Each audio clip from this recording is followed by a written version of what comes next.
Moradabad railway Harthala colony स्थित PM Shri केंद्रीय विद्यालय में कक्षा 9वीं और 11वीं के 20 से अधिक छात्रों को वार्षिक परीक्षा में शामिल होने से रोक दिया गया। इन सभी छात्रों की उपस्थिति 75% से कम थी, जिस कारण उन्हें परीक्षा में बैठने की अनुमति नहीं दी गई। इस फैसले से नाराज छात्रों और उनके अभिभावकों ने शनिवार को विद्यालय परिसर में जोरदार प्रदर्शन किया। प्रदर्शन का नेतृत्व अखिल विद्यार्थी परिषद के कार्यकर्ताओं ने किया।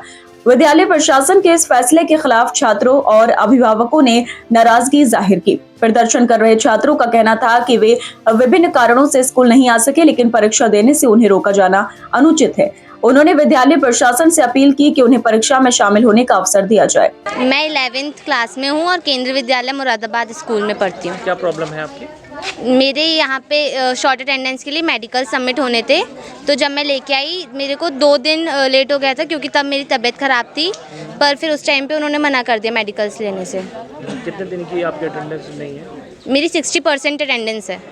तो क्या कह रहे हैं स्कूल वाले तो कह रहे हैं अब कुछ नहीं हो सकता, या तो 11th रिपीट करनी पड़ेगी या फिर आपको फेल कर दिया जाएगा। ऐसा आज आपका एग्जाम था क्या? हाँ, केमिस्ट्री का आज मेरा एग्ज़ाम था। शॉर्ट अटेंडेंस है और एग्ज़ाम में बैठने नहीं दे रहे हैं।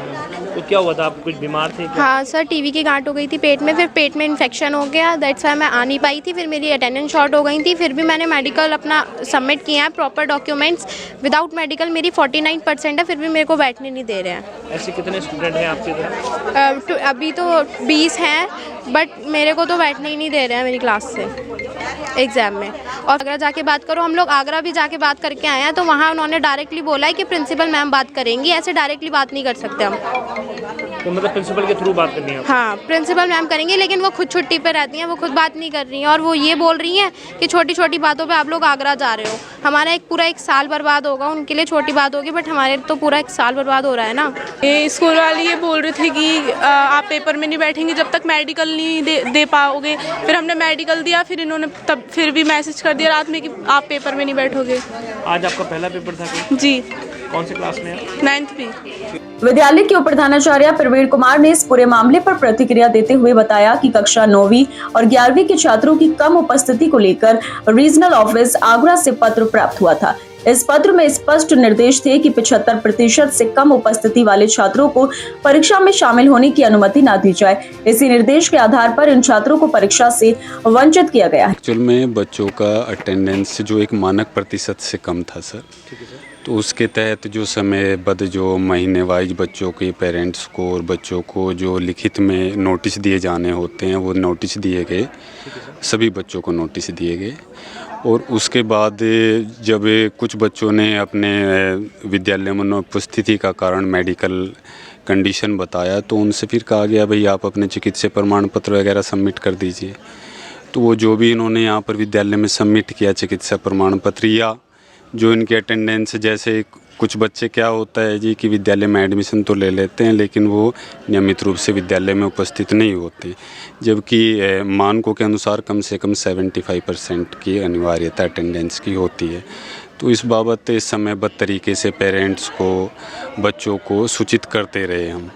लेकिन जब ये सत्रांत परीक्षाओं में बैठने के जो निश्चित मानक हैं, जिन बच्चों ने उन मानकों की पूर्ति नहीं की, तो उन बच्चों को भी सत्रांत परीक्षाओं में बैठने की अनुमति विद्यालय द्वारा नियमावली के तहत नहीं दी गई। जो हमारे उच्च अधिकारियों के तहत जो निर्णय लिया गया, उससे हमने बच्चों को अवगत करा दिया गया। सर लगभग कितनी इनकी वो अटेंडेंस है सर?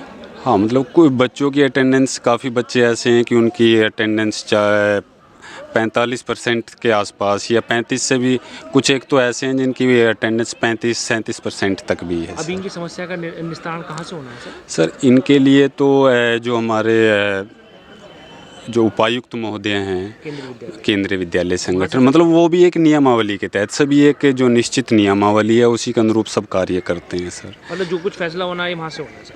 हाँ, फैसले में वो भाई हमारे जो उच्च अधिकारी हैं, तो अधिकारियों की तो स्वभावतः भूमिका रहती है, लेकिन जो भी तथ्य होते हैं वो अवगत कराए जाते हैं उनको, उसके अनुरूप उनके द्वारा निर्णय लिए जाते हैं सर। Thank you.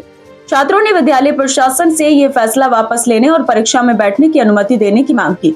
प्रदर्शन के दौरान कई अभिभावकों ने भी स्कूल प्रशासन से बातचीत की और अनुरोध किया कि छात्रों को एक और मौका दिया जाए। उन्होंने कहा कि कुछ छात्रों की कम उपस्थिति के पीछे बीमारी और पारिवारिक समस्याएं रही हैं, इसलिए विशेष परिस्थितियों को ध्यान में रखकर उन्हें परीक्षा देने दी जाए। विद्यालय प्रशासन ने प्रदर्शन के बाद भी अपना निर्णय बरकरार रखा और स्पष्ट किया कि यह आदेश CBSE और रीजनल ऑफिस के नियमों के अनुरूप है। हालांकि छात्रों की लगातार बढ़ती मांग को देखते हुए प्रशासन ने रीजनल ऑफिस से पुनः मार्गदर्शन लेने की बात कही।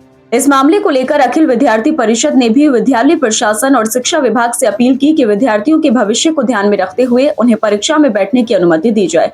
फिलहाल स्कूल प्रशासन और रीजनल ऑफिस के अधिकारियों के बीच इस मुद्दे पर बातचीत चल रही है, लेकिन अभी तक कोई ठोस समाधान नहीं निकल पाया है।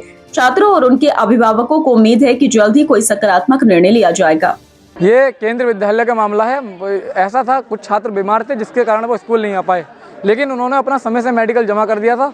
लेकिन स्कूल वालों ने क्या किया, इनकी शॉर्ट अटेंडेंस लगा करके इनसे अब इन्हें एग्जाम नहीं देने दिया गया। कितने बच्चे हैं सर ऐसे? लगभग 22 छात्र हैं।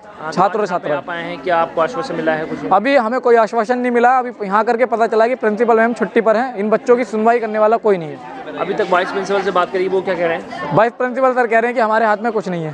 प्रिंसिपल मैम होती तो बात कर सकते थे। तो क्या मानते हैं, कहाँ कमी है, ये किसकी कमी है? ये स्कूल वालों की कमी है। कुछ ऐसा था, एक छात्र के पेरेंट्स आगरा गए हैं, ये अपना रीजनल ऑफिस वहाँ है इनका, तो उन्होंने कहा है कि स्कूल से है, यहाँ से कुछ नहीं है।